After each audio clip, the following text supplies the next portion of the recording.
Alright, so this video is going to be more leveling of the 1.0 Barbarian. I'm just going to do Izual runs in Nightmare until level 45, probably. I might go look at the end. Probably not. I'll probably do that next video and just have it ready at the beginning. And see what level is Izual in Hell. I believe he's 77. And I think in Nightmare he's 55. But I'll want to look that up to get an idea of approximately when this leveling is going to stop and move on to Hell. And then I'll do Hell Izual runs.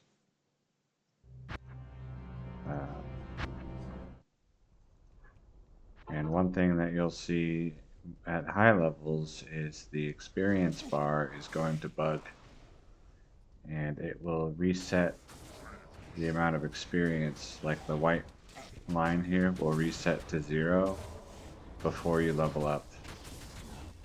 Like it has a rollover error on the display.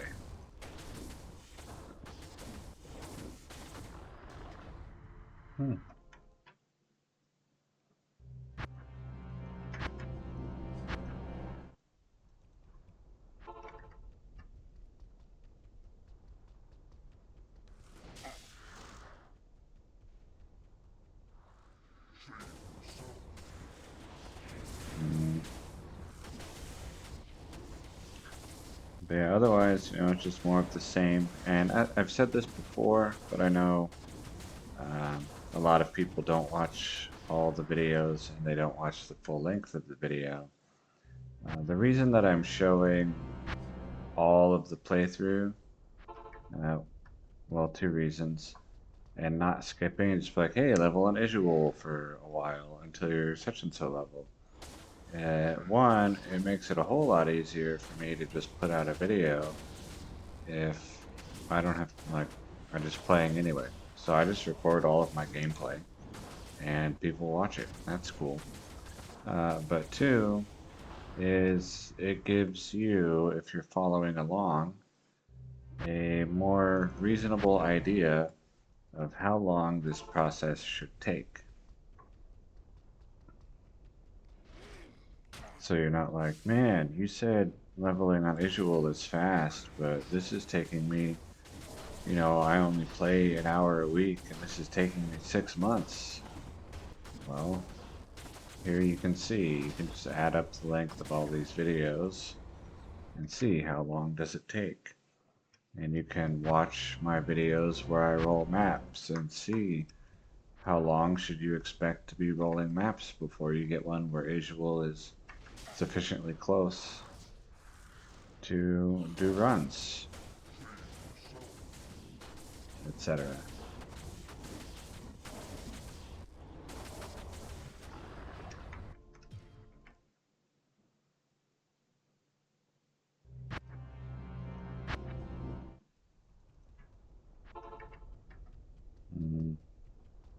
I went out today to pick blackberries, but it turned out the season is over. I was expecting another 2 or 3 weeks of the season. It might just be my particular location. And so there weren't really any berries to pick. So fortunately, I did get one small picking in this year. So I got some wild blackberries to eat and enjoy. But I didn't have the time or energy at the same time that I had time.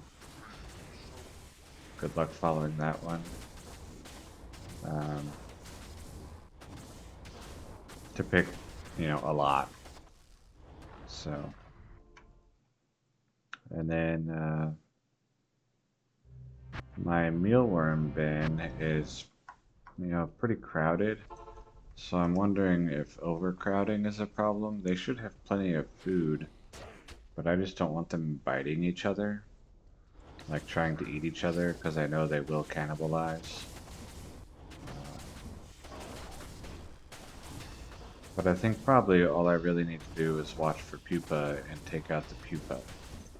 because the pupa are unable to defend themselves, and they will get eaten and killed.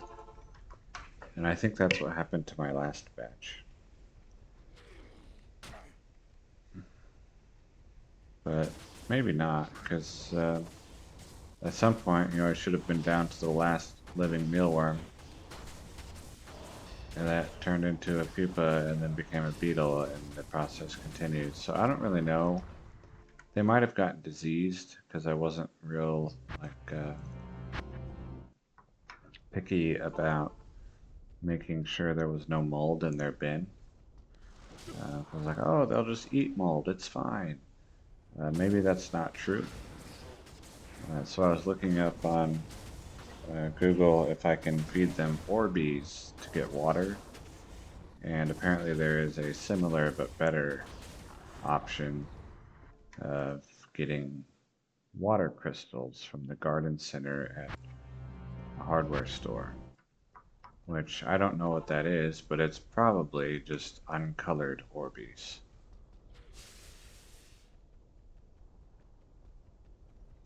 The concern with Orbeez being that the dye might be toxic for the worm. That way I can give them water without having to worry about mold. Like, if I feed them banana peels all the time, they'll get moldy. So then I could dry out all of their food first and like feed it to them dried and also have water crystals. That might work to keep mold out of the bin. But it could be that because I wasn't switching out their substrate, the stuff they live in, they might have just been like eating their own poop and dying of starvation. That's possible.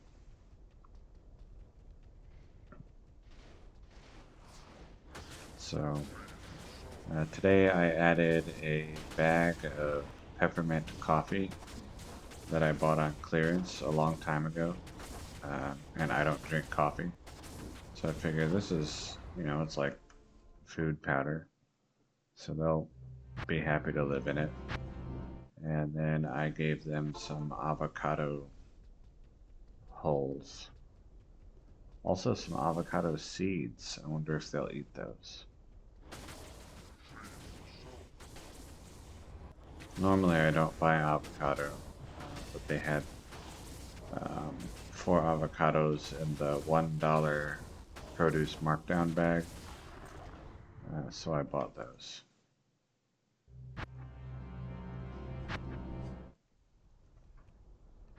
Because usually it's like $1 or $2 per avocado. And it's like, okay, 25 cents I can do.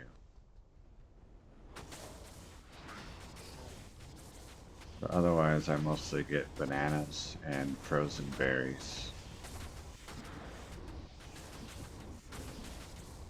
for my fruit.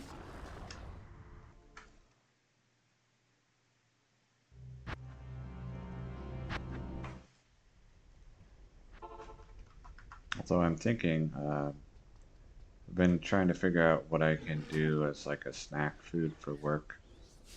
And so I'm thinking something like mixed nuts with a couple different kinds of dried fruit and beef jerky that I chop up into small pieces.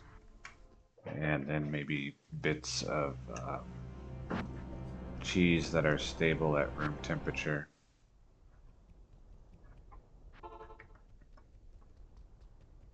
Something like that.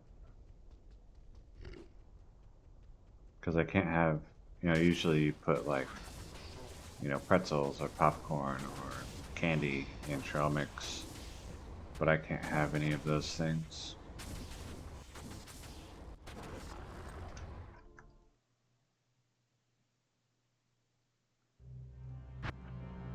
And I might do, I can get potato chips that are like made of potato and cooked in either oil or just heat with no oil. and salted, I could crush those up into smaller pieces and mix them in as well.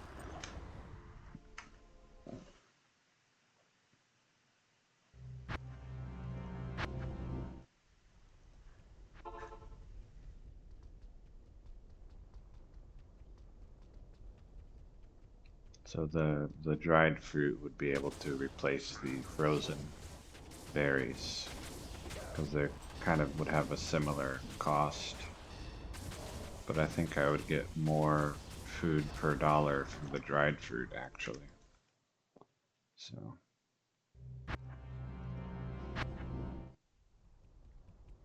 but otherwise I don't bring food to work. Um, and so like I eat dinner and that's it. Every day I just eat dinner. Sometimes dinner is big and sometimes dinner is not big. Or lots of calories or not lots of calories.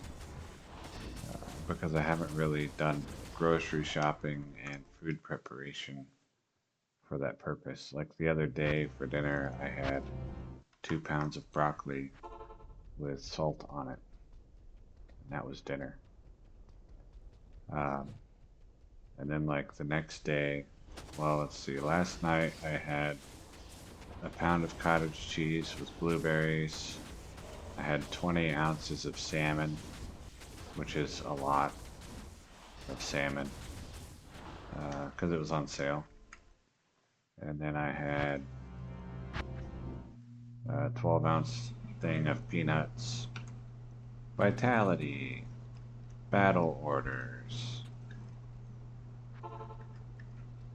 And I think there was something else. I probably had an energy drink with dinner. Probably, I don't remember. And let's see. See this Greaves? Those same Greaves have dropped like 2 or 3 times already in this video, I think. I've mentioned many times the items that drop in Classic if you don't re-roll your map are dupes. And so there's an example. But of course the best examples were probably that one Cow King video where I had the pike, the same pike showed up twice in the same video. And one of the comments has the timestamp for those pikes.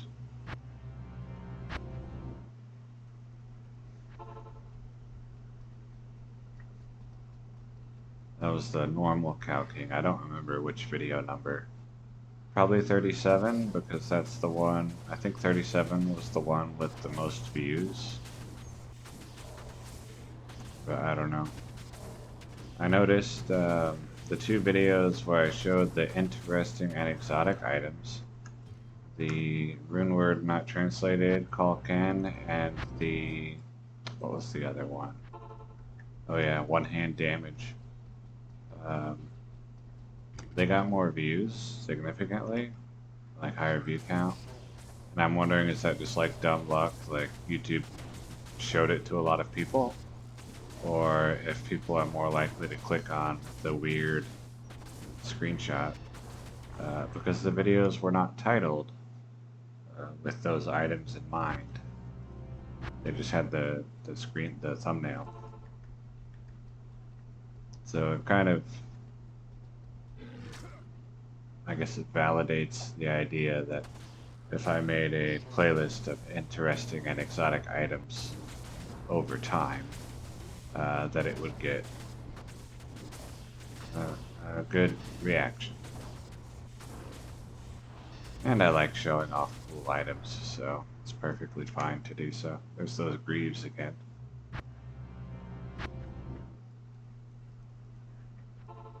Oops, like I think I have a 34 mana per kill rare ring with Magic Find on it, I think. So that's pretty cool.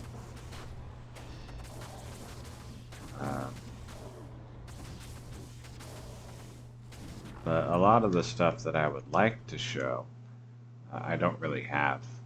So it would certainly be a thing that I would add to that playlist over the months and years to come, as long as I continue playing.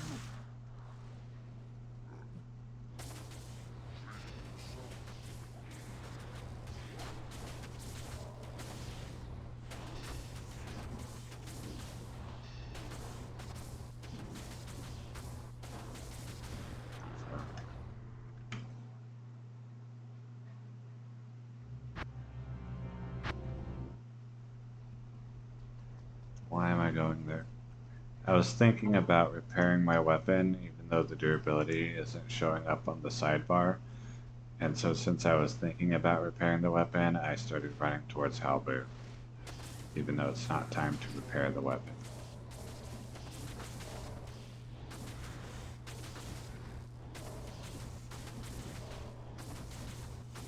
Uh,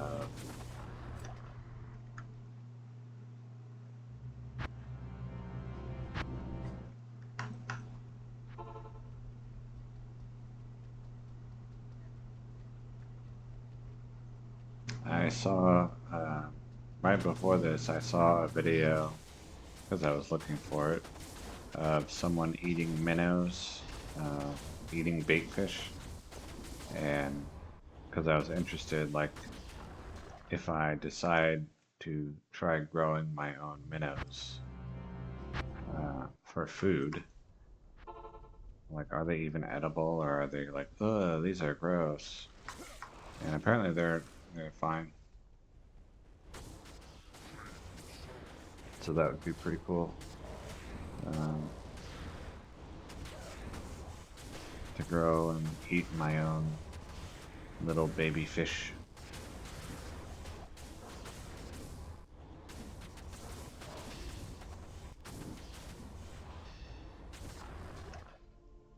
Um,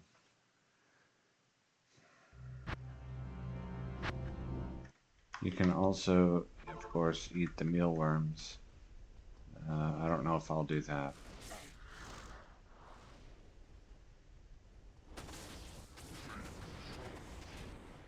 Apparently, the European Union has approved mealworms for human consumption, which is interesting because a few years ago, when I was trying to grow mealworms and I was looking up like various laws about them, um, I read that in the European Union it was illegal to raise mealworms because because they were entirely unregulated. Rather than regulate them, they just banned them um, because there were no restrictions on what you could feed them, and so there was no like uh,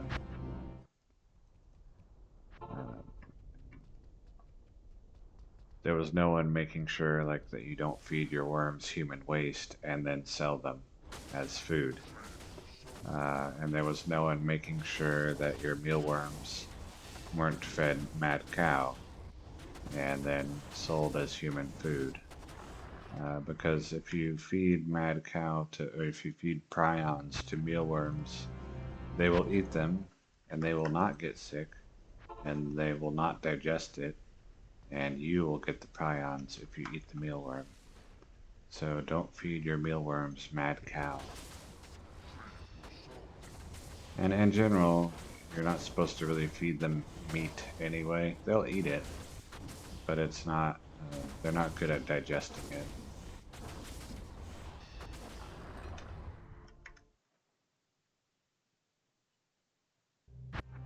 The other thing that I'm considering that I might try to grow, because I can grow it like in the space where I live. You know, I don't own any land or anything. Is mushroom kits, like buying the 5-gallon pail and filling it with mushroom substrate, and then seeding it with mushrooms, and then waiting, or seeding it with like mycelium, I guess, and then waiting for the mushrooms to come out. I think that would be interesting and a potential way to um, one, grow my own food, or two, monetize a hobby. Or it might turn out to be too difficult for me, and then that would be fine too.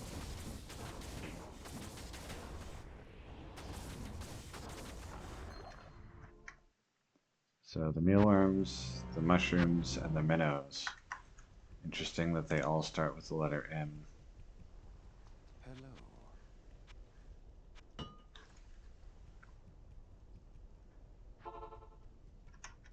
If you don't want them to start with M, then I guess it would be darkling beetles, baitfish.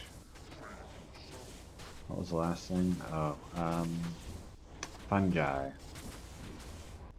Or fungi, whichever one you prefer. It's pronounced GIF. I say GIF, so I guess I should say fungi. Or fungi. Yeah. Not but So if you could tell the difference between those two sounds, then I guess you're probably fluent in English? I don't know. I noticed in my analytics that I have at least one viewer from Sweden. Um, so I think maybe I've mentioned this before. I highly, highly, highly recommend Slay Radio Mastering Swedish Volumes 1 through 6 available on YouTube. And it's like a radio DJ guy, or maybe it's just a podcaster, listening to Swedish tongue twisters and then trying to repeat them. And he does poorly. And it's really funny. I greatly enjoyed it. Of course, when I greatly enjoyed it, I was like 15 years younger than I am now, so I don't know if it would still hold up. And I'm not going to re-listen because I don't want to lose that magic that can happen when you go back and watch something that you used to like, and then you watch it again 15 years later, and you're like, oh, the only reason I liked this is because I was young and an idiot. Now I'm old and an idiot, and I no longer enjoy it. But because of that, I know the word traficanter, um, which doesn't translate well into English, but my understanding is that it's anyone involved in, um, I guess, movement on or near roads. So people in cars, pedestrians on the sidewalk, the bicyclist in the bicycle lane. I believe they are all traficanters. I know that hello is hey, hey san, or hey san. I'm not quite sure how to pronounce that. Maybe I'll do another half level. Why not? Maybe I'll do another full level. I guess the reason why not would be because I have clothes in the dryer, but Not in town. there was no one using the washers, so I use the quarter laundry. So I'm not like blocking someone from accessing the dryer, so it's fine. Let's see if I remember any other Swedish words. Oh yeah, ska vi ha sex? Klockan sex. Shall we have sex at 6? That was one of the phrases. The English translation of one of them, one of the more interesting English translations from that Slay Radio, I guess, podcast, was the duck turned into the Holy Spirit. So now I have greeted my Argentinian viewer, I have greeted Swedish viewers, and I have viewers from Poland. And in my Dungeons and Dragons game, the Dragonlance game that I'm in, where I play the 5 intelligence cleric, who interestingly speaks 4 languages with 5 intelligence. One of the languages that he speaks is Dwarvish, or Dwarven, And so whenever I have to say things out loud in Dwarven, I look them up on Google Translate into Polish and then listen to what it says and then try to repeat it. Um, see if I can remember.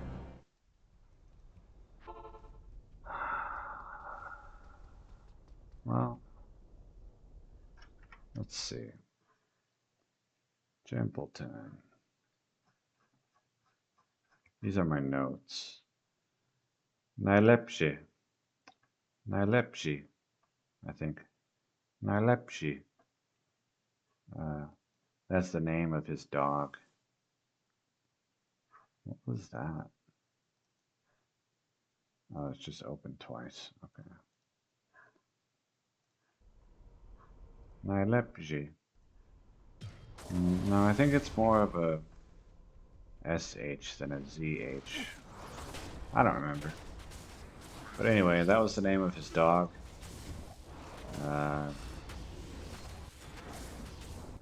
Who, in our game, was brought back to life by Dalamar. So if you know Dragonlance, you'll know who that is. If you don't, he's just a powerful wizard that turns evil. I don't really know Dragonlance, so all I really know about him is he's a powerful wizard that turns evil. And the dog that he saved from rabies, which is what he had, why I needed his help, became like an undead dog. And the church that I'm part of considered it an abomination and killed it without telling me that they were killing it. They're just like, oh, we'll take care of him. You go do your quest. And so in our game, that is kind of like the turning point of Dalamar's alignment, is seeing this good aligned church basically lie to their loyal cleric and kill his dog that he helped save. So he's like, wow, good people are bad, I guess.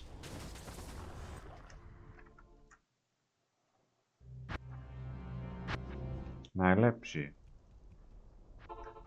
And I practice saying it with the mic on to Google Translate, having it listen for Polish and then try to translate it to English.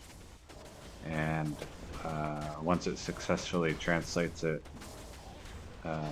then I'll say it in game.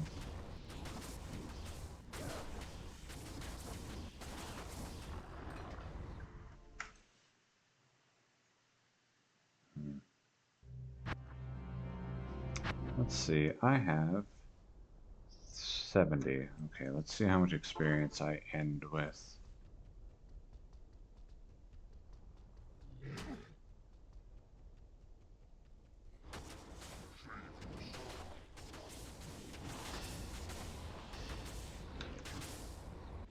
Okay, now we're at 95. We're at 101. Okay, so it still gave about 90,000 experience. That's pretty decent. I don't remember how many he was giving. I think when I started doing this, he was giving like 70,000. So I was too low level, technically.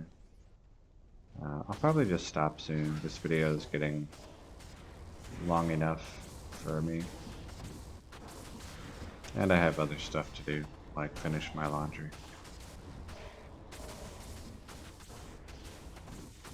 And eat dinner. So this will be the last run for today. Go ahead and repair my weapon. Kill Izual one more time. And then stop.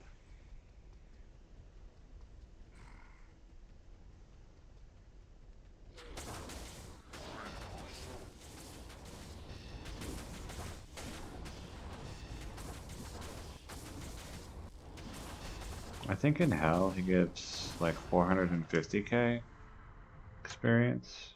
I don't remember for sure.